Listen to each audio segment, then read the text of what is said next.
Horwin CR6 Pro 2022 on review.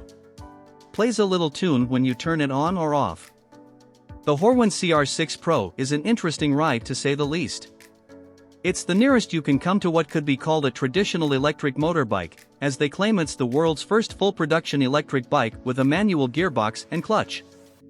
The equivalent of a 125 cubic centimeters, and so suitable for anyone 17 years old or up with CBT. It's based on the existing single-speed CR6 but costs $2,000 more, coming in at a pound shy of £7,000.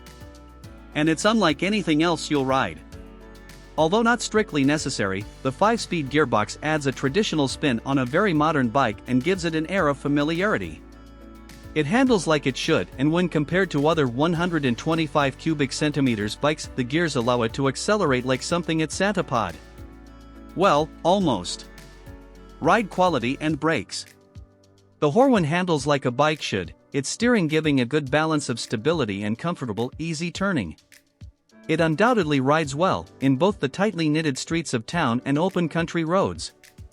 Its brisk acceleration is matched with equally cushy-linked brakes, rather like Honda's combined braking system, with the front operating the back and vice versa. Engine. The belly of the beast is a high-torque 6200W motor supplied by a 72V55A lithium-ion battery, and if like me you're not sure what all this entails, then it's the equivalent of a 125 cubic centimeters petrol. For a tiddler, the Horwin CR6 Pro has impressive acceleration, pulls up hills better than a typical 125 and has an indicated top speed of 68 miles per hour. The 5-speed gearbox is what brings this acceleration, and it works like a conventional bike with a clutch and foot shift. The electric motor takes a little while to spin up, but this doesn't matter as there's immediate drive from no revs and the Horwin jumps forward. Reliability and build quality. Horwins are designed in Austria and built in China.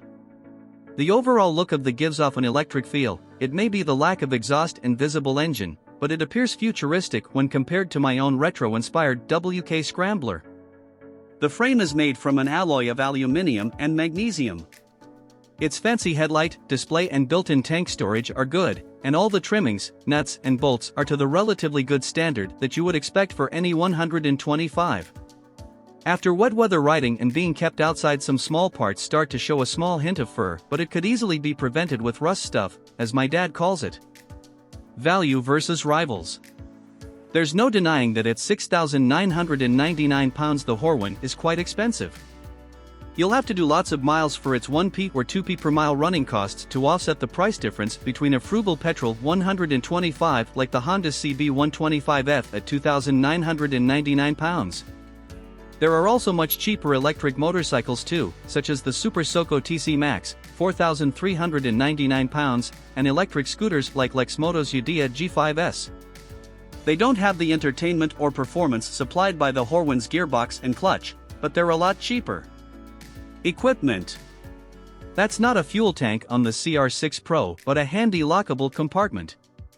It's a perfect stash for some biscuits or your gloves, and there's a port to charge your phone while you ride along.